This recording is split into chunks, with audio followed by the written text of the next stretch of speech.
Doctor साहब, मरीज की बॉडी की शेप को देख के अंदाजा लगाया जा सकता है कि वो देखिए डिजीज के ऊपर क्या असर ये बड़ा मजे का टॉपिक है और काफी बड़ा लंबा टॉपिक है, मतलब इसको समझना चाहिए।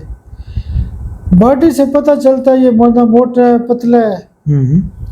पतला होगा तो उसके अपने मसाइल होंगे, एच पाइलोरी हो सकता है, खून की कमी हो सकती है, शुगर हो सकती है और बहुत सारे मसाइल। मोटा होगा तो थायराइड के मसाइल हो सकते हैं, उसको कोर मसाइल हो सकते हैं, शुगर हो सकती है, ब्लड प्रेशर हो सकता है, मरीज की कोलेस्ट्रॉल हो सकता है। मरीज की जो आदत वगैरह के पूछते हैं जो डॉक्टर्स वगैरह के, आप क्या नशा तो नहीं देखिए करते, आदत बड़ी ज़रूरी होती है जी। आप सिगरेट पीते हैं, नहीं पीते, ज़्यादा क्या खाते पीते हैं। बच्चों से हम पूछते हैं जी फास्ट फूड खाते हैं, कम खाते हैं, क्या खाते हैं, क्या पीते हैं, ठीक है, कैसे रहते हैं, कैसी लाइफ आपकी गुजरती है, आपको पसंद क्या है, नापसंद क्या है। अच्छा, घर वालों से हम पूछते हैं ये क्या करते हैं, इसका मिजाज कैसे, आते हैं कैसे, वो कहते हैं बहुत सुस्त है, बहुत गुस्सा करता है, बहुत झगड़े करता है। यानी उसकी आदत जो होती है, एक 24 घंटे की लाइफ तो बड़ी डॉक्टर के पास होता है मरीज, तो वहां पर तो इतना ज्यादा उसकी कैफियत का पता नहीं लगता, मगर जब फैमिली से आप पूछते हो उनके बारे में तो वो एक्यूरेटली बताते हैं आपको उनके बारे में। सही केस ये होता है कि फैमिली से भी पूछें, लवाकिन से पूछें, पैथोलॉजी चेक करें, साइन एंड सिम्टम चेक करें, मरीज का मिजाज चेक करें, मरीज का जहन चेक करें। कभी मरीज ईमानदारी से अपने जवाब नहीं दे पाता ना, तो उस वजह से फिर जरूरी है बहुत ज्यादा है। जैसे मरीज कहेगा ना उसकी दवाई मौजूद है। मसलन एक बंदा कहता है कि डॉक्टर साहब कोई मसला नहीं है, तो उसको हम हायर समझ देंगे। वो तो कहता है मसले ही नहीं है, यानी बीमार है लेकिन कहता है मसले ही नहीं है। तो बीइंग अ डॉक्टर उसे पता होना चाहिए कि अगर ये बोल रहा है अगर कि ये मसला नहीं है, हमने समझ लिया कि मर्ज की नोयत क्या है, मरीज की कैफियत क्या है, हर कैफियत की दवाई लिखी हुई है। अच्छा, तो डॉक्टर साहब प्रेगनेंसी या पैदाइश के दौरान ख़वातीन हैं तो उनके अगर कोई मसाइल हों तो उसको केस टेकिंग में किस तरह देखा जाएगा? देखिए, जब हमारे पास अल्लाह का शुक्र है जितने भी केसेस कंसीव होते हैं, मैं उनको ये कहता हूँ कि आप 9 माह तक होम्यो की दवाई भी देते रहें। वो जब पर मंथ विज़िट करते हैं, यानी ज़्यादातर मर्द हज़रात आते हैं या फैमिली का कोई मेंबर, वो कहता है ये रिपीट कर दें। वो एक पर्ची बना देते हैं जी अल्लाह का शुक्र है तबीयत ठीक है, नॉर्मल है, रिपोर्टें ठीक है, अल्ट्रासाउंड ठीक है। अगर वो छोटी मोटी साइन एंड सिम्टम कहते हैं जी उल्टी का मसला आ रहा है, खून की कमी का मसला आ रहा है, ठीक है, डॉक्टरों ने बताया कि इसमें नाइट्रिक फ्लूइड कम है, ज़्यादा है, या ब्लड प्रेशर है, या जो भी है, वो तो फिर देखिए ना साइन और सिम्टम के मुताबिक इलाज होता है। लेकिन हमने क्या करना है कि जैसा केस है ऐसी हिस्ट्री लेके आगे चलना होता है। तो डॉक्टर साहब, ये जो मरीज का गेटअप होता है, हम अक्सर देखते हैं कि कुछ मरीज ऐसे होते हैं बेचारे वो उनको बुखार होता है या उनका वो गेटअप वगैरह, वो पुराने कपड़े, कुछ ऐसे मरीज होते हैं कि लिखते बीमार लेकिन बहुत अच्छे उन्होंने लिबास पहना होता है खूबसूरत, मतलब वो मरीज भी मतलब कहीं पर जाता है तो वो इस तरह लगता है कि लवाकिन उसका काफ़ी ख्याल रखते हैं। इस चीज़ को आप किस तरह देखते हैं? देखिए, जो गेटअप होता है ना, वो गेटअप से बड़ा अंदाज़ा होता है कि ये बंदा अच्छे मिजाज का है या कैसे मिजाज का है, या अच्छी फैमिली से है या कैसे घराने से है, या मजदूर है या कौन है या क्या है। अगर एक बंदा मसलन गंदे कपड़े पहने हुए हैं तो उसकी तो अपनी दवाई है, साफ सुथरे नीट एंड क्लीन पहने हुए हैं तो उसकी अपनी दवाई है। एक बंदा 3 पीस में है तो उसकी अपनी दवाई है, ठीक है। एक बंदा उसकी ड्रेसिंग कैसी है, पर्दे के अंदर है नहीं है, तो ये गेटअप से भी बड़ा अंदाज़ा होता है। डॉक्टर साहब, टॉपिक माशाल्लाह काफ़ी इंटरेस्टिंग है और काफ़ी लंबी डिबेट इस पर अब मज़ीद भी हो सकती है। आप आखिर में अपनी कोई राय देना चाहेंगे?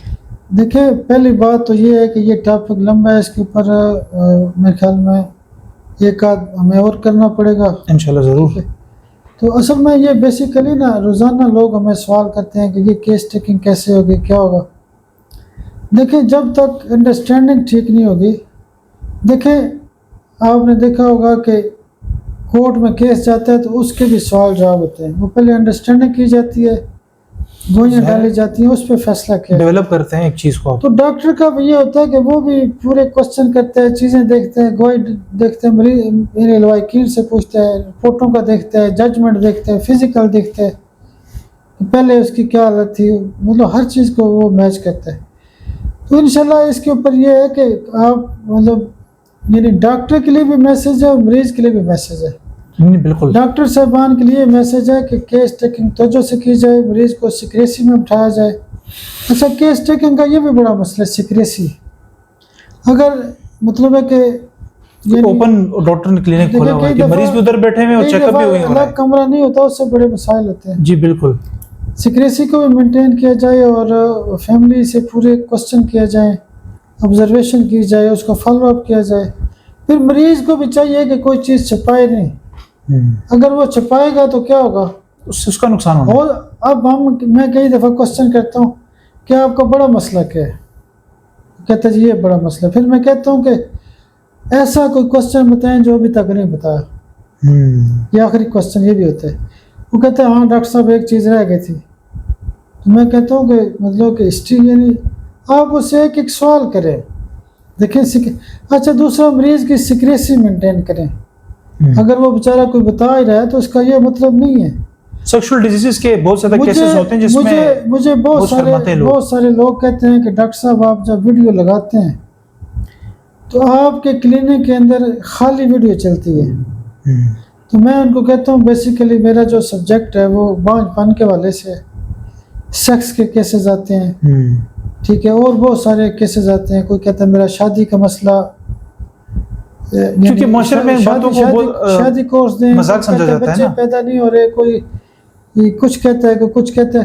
तो मेरे पास जितने पेशेंट आते हैं उसमें बांझपन के मरीज रोजाना ही ज़्यादा होते हैं, इसलिए हम फिर मरीजों की वीडियो नहीं बनाते। सिक्रेसी को मैंने बड़ा फोकस रखा हुआ है। वो लोग चाहते हैं कि आप उनसे वो हम देखें टेस्टिमोनियल्स लें, रिव्यूज लें उनसे। टोकन हम क्यों यानी करते हैं कि 1 बाय 1 बंदा आए, बिल्कुल, यानी एक बंदा आए वो अपनी बात करे। मैं तो जो बांझपन के केसेस होते हैं उसमें मर्द को पहले बुलाता हूँ, उससे पूरी हिस्ट्री लेता हूँ। बाज़ औक़ात मर्द बीवी के सामने भी खुल के बात नहीं करते। जी ऐसा ही है। ठीक है, मर्द को बुलाता हूँ, मैं क्वेश्चन लिखता हूँ, फिर मैं क्या करता हूँ कि उसकी मिसेज को बुलाता हूँ। ठीक है, बाज़ औक़ात ये होता है कि मरीज़ के लवाकिन से अलग सवाल करने पड़ते हैं। तो केस टेकिंग बड़ी तवज्जो तलब काम है। बहुत शुक्रिया। तो नाज़रीन, आप लोगों ने देखा आज के पॉडकास्ट में हम लोगों ने केस टेकिंग के बारे में बात की है। एक डॉक्टर है वो केस टेकिंग किस तरह करेगा, रिपोर्ट्स की क्या अहमियत है, साइंस एंड सिम्टम्स की क्या अहमियत है, मरीज़ के साथ उसकी अखलाकियात किस तरह होनी चाहिए, सेक्रेसी कैसे बरकरार रखनी चाहिए, ये काफ़ी ज़रूरी होता है डॉक्टर के लिए। इससे एक मरीज़ का एतमाद भी बढ़ता है। बाकी डॉक्टर को ये भी ज़रूरी जानना चाहिए चीज़ों को कि मैंने हर अलग अलग मरीज़ को किस तरह डील करना है, उसके माइंडसेट के हवाले से, उसकी जो फिज़िकल अपीयरेंस है, मर्द है तो उससे किस तरह बात करनी है, ख़वातीन है उससे किस तरह बात करनी है। तो इंशाल्लाह हम इस टॉपिक पर मज़ीद भी आगे इंशाल्लाह फ्यूचर में इसको हम मज़ीद इसके और पार्ट्स में बात करेंगे हम लोग, और हम इन डेप्थ जो है बाकी भी इन सवालात पे जो रह चुके हैं। अगर आपके जहन में कोई सवाल है तो आप कमेंट बॉक्स में हमें बताइए। तो इंशाल्लाह हम आपके साथ नेक्स्ट पॉडकास्ट में मिलेंगे। तब तक के लिए अल्लाह हाफ़िज़।